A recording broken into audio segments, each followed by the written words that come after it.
ቤተሰብ እንግዲህ ልጆቻችን እንደምታቸው ድሬ ላይ ፏፈሽ እያሉ ነው። ቡራ ምን ክቲ እችላለሁ ነው ምላችሁ ብሎ ፎቶ ፖስት አድርጎልናል። እውነት ለመናገር ትችላለህ ብቻ ሳይሆን ትችላለህ ፕላስ ፕላስ ፕላስ ማለት ነውና ጎበዝ። በእንደዚህ አይነት መልኩ እኛንም ሰርፕራይዝ አድርገናል። ብዙዎቹንም ደግሞ ገና ከመጀመሪያው ብላብሌ አስብላቸዋል። እንግዲህ ቡድናቸውን ማስበረዳል ማለት ነው። ብቻ ግን ይመቸ ቅምጥሌም ደግሞ እንግዲህ የድሬ ሙዚቃ አድርጋ የሚያምር ቦታ የድሬ ብዬ ከጻፍኩት ላይ ፖስት አድርጋለች ማለት ነው። ያው ስቶሪ ሁላችሁ የምታዩ ከሆነ ስቶሪ ታያላችሁ ብቻ። እና ደግሞ እንዴት አያችኋት ብሎ ሸር አላደረገም ብሩክ የፈጣሪ ወይኔ ጉዴ!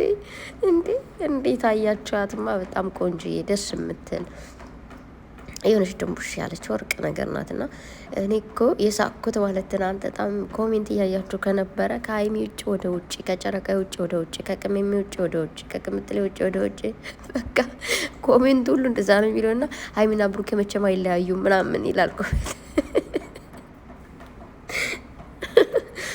ማርያምን በጣም እየሳኩኝ ነበረ ምናምን ነገርና ወይ ጉድ! ብቻ ግን እንትናና እንደዚህ እኮ ነው የሆነ ለምሳሌ አሁን ቀድመን ኮሜንት ምንጽፈው ለመገመት ያክል እንዲሁም ደግሞ ዝም ብላችሁ ቁጭ ብላችሁ ስትከታተሉ ሲደብራችሁ ለምን እየጻፍኩ አልጠብቅም የሚባል ነገር ሊኖር ይችላል። ትናንት ግን ማለት በጣም የሳኩት ገና ከመጀመሪያው ብዙ ኮሽታ ተጀምሮ ነበር። ወይኔ ጉዴ! እኔ ግን አላየውም እንደ እውነቱ እየተዘቀዘቀ ምናምን አላየው ግን ኧረ ወይኔ እንትን አይቻለሁ ጽሁፍ ማለት ነው። ቅመምዬ ጥርግ ይበል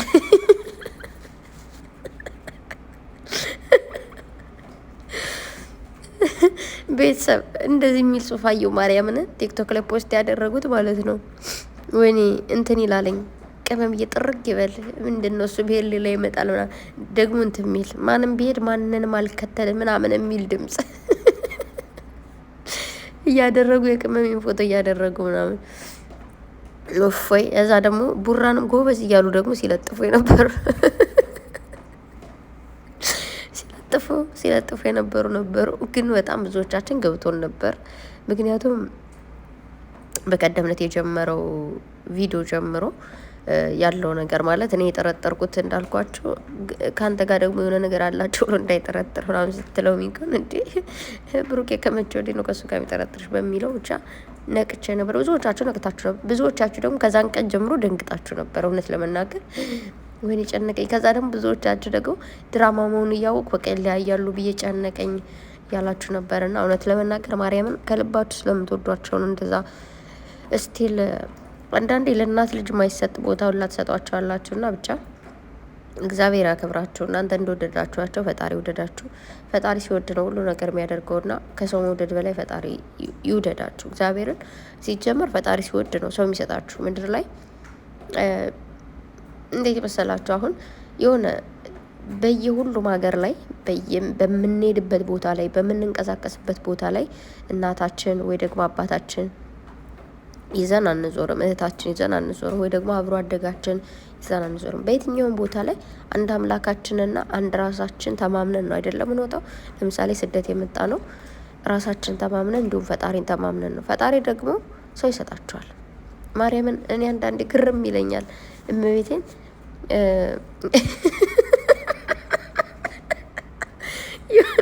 የሆነ ነገር ልንገራችሁ። የኔ ወድት አንዷ ቴሸር አርጋልኝ ነው እና አጭር ስለ አጭር ሰዎች እንትን እምትል ልጅ ያችን ልጅ በጣም ነው ወዳት በነገርሽ ሸር ያርግሽልኝን ማለት ነውና ልክ ገብቼ ከእንቅልፌ እንደተነሳው ነበረ እየሰማሁ የነበረውና እንዴ አጭር ሰዎች ተይ ወይ አጭር ነሽ ምናምን የምትሉ ሰዎች አርፋችሁ ተቀመጡ ነው እንትለውና ከዛ ሪፖስት አድርጌው ከወጣሁኝ በኋላ ድጋሚውን ስገባ መጀመሪያም ሀይሚዬ ሪፖስት አድርገው ነበር አይተው ነበርና ልንገራችሁማ ኡፍይ ማርያምን የሆነ ለምሳሌ አሁን እኔ አጭር ነኝ፣ ግን በአጭርነቴ አላፍርም። በአፍርስ ምን አመጣለሁ ትላላችሁ። ብቻ ግን አጭር ነኝ፣ ግን አጭርነቴ ደብሮኛ አቅም አፍሬበት አላቅም ነው። እንደውም ወደዋለሁኝ ለምን እንደሆነ አላቅምና አንዲት የሆነች አክስቴ ልጅ አለች፣ ረዥም ነችና በጣም ቆንጆዬ ነች፣ ረጅም ነች ና ኡፍይ ከዛ በቃ የሆነ ቦታ ሲሄድ ምናምን ማርያም ነው ላጭው መንገድ ላይ ማለት ታክሲ ውስጥም ትልልቅ ሰዎች ልጄ ምናምን ብለው ያወሩኛል ምናምን በቃ ታክሲ ውስጥ ዘመድ አፍርቼ ነው የምወርደው። ከዛ ከነሱ ካወራለሁ ምናምን እንደተፈጠረ ከዛ የሆነ ቀን የሆነች ሴትዮ አብራኝ እያወራች መኪና ውስጥ መጣችና መጨረሻ ላይ ልጅ ምሳ ልበላ ነበርና ብቻዬን ነኝ እና አብረሽኝ ቢ ምናምን አለች። ኧረ ማዘር ሻይ ያዘኝ ነው ይሆናል ማዘር ሂዱ ነው ይብሉ ምናምን ኔ ምናምን ነገር ተባልኩላቸውና ከዛ ሄድኩኝ ማለት ነው። ሴትዮዋ ጋር ምግብ በልቼ ምናምን በቃ ልጄ ምናምን ብላኝ ብታይ አሞግሳኝ አወድሳኝ ስልክ ተካሄረን ትልቅ እየሰው እኮ ነች። ተለያየንን አነገርና እንደዚህ እኮ ተፈጠረ ምናምን ብዬ አወራኋት ማለት ነው። ልጅቷ እኮ ነው እንዴ አለች። እቺ አንቺ ልጅ ግን ምንድን ነው አጭር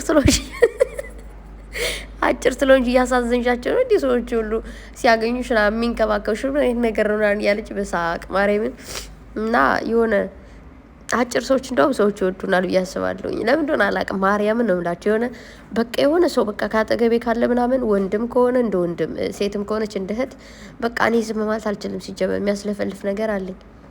እየለፈለፍን በቃ ማለት እያወራሁ ነው የሚሄደው። ሰው ዝም ብሎ የሆነ አኩርፎ ወይ ዝም ብሎ ምናምን ሲሄድ ያስጠላኛል ምናምን።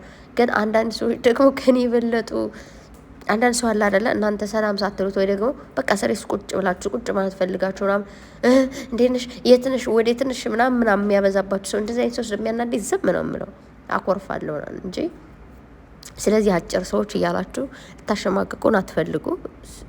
በቃ እኛ አጭርነታችን እንወደዋለን ጌታን። እኔ በጣም ነው የምወደው አጭርነቴ ምናምን። ቅምጥሌም በጣም ነው የምትወደው። በቃ የሆነ እንዴት መሰላችሁ በይዘው አጭርነትም ረዥምነትም ከፈጣሪ የተሰጠ ስጦታ ነው አይደለም። ረዥም ሰዎችም የራሳቸውን ቁመት መውደድ አለባቸው፣ ቁመናቸውን። አጭር ሰዎችም ደግሞ አጭርነታችን መውደድ አለብን፣ ማክበር አለብን። ጌታን የፈጣሪ ስጦታ ስለሆነ ማለት ነውና የሆነ እንደውም ብዙ ጊዜ ምን ይባላል? አጭር ሰዎች ተንኮለኛ ናቸው ይባላል። አይደለንም፣ ቤቴን አይደለንም፣ ዝም ብላችሁ ነው። ረዥም ሰዎች ደግሞ ምስኪን ናቸው ይባላል። ግን እንደ ሰው ይለያያል እንጂ አጭር፣ ረዥም፣ ምስኪን ምናምን የለም። ሁሉም ሰው እንደ ፈጣሪ ስጦታ ነው። የሆነ ረዥሙ ነው በጣም ይዋሉ፣ አጭሩ ነው በጣም ይዋሉ። እኔን ተወኝና ማለት ነውና ብቻ እንደዛ ለማሸማቀቃት ሞክሩ ለማለት ነው። በተረፈ ግን ቀድመን መወሰን እንደሌለብን፣ ቀድመን በአንዳንድ ነገሮች እንደዚህ ነው እንደዛ ነው ማለት እንደሌለብን ሳናቅ ነገሮቹን አቀን ብንወስን ጥሩ ነው። ዝም ብላችሁ ገና ሳታቁም እንደተፈጠረ ምናምን ማውራት እንደሌለብን ነው የሚገባኝ።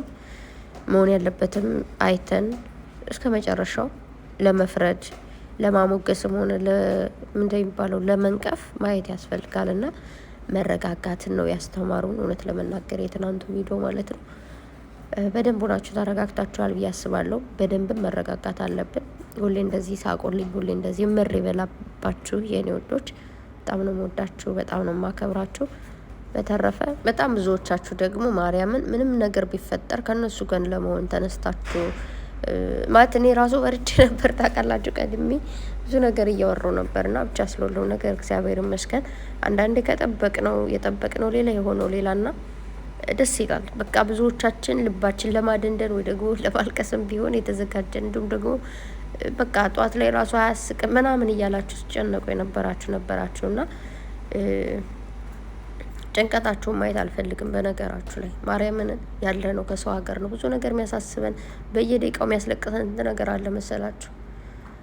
እኔ አንዳንዴ ራሴን እፈራዋለሁ ማለት በቃ እኔ ጠንካራ ነኝ ብርቱ ነኝ ብዬ ግን የሆነ ታይም ላይ በጣም የሚያስለቅስ ነገር ያጋጥመኛልና አለቃቅሽ ግን ከዛ በኋላ እንዴ ነኝ ያለቀስኩ ስላለውና ብቻ ራሳችሁን ጠብቁ። በጣም ወዳችኋለሁ። እንግዲህ ዛሬ ደግሞ ደስ የሚል መዝናኛ ቦታ እንደሚሄዱና እንደሚያሳዩን አልጠራጠርም። መልካም ቆይታ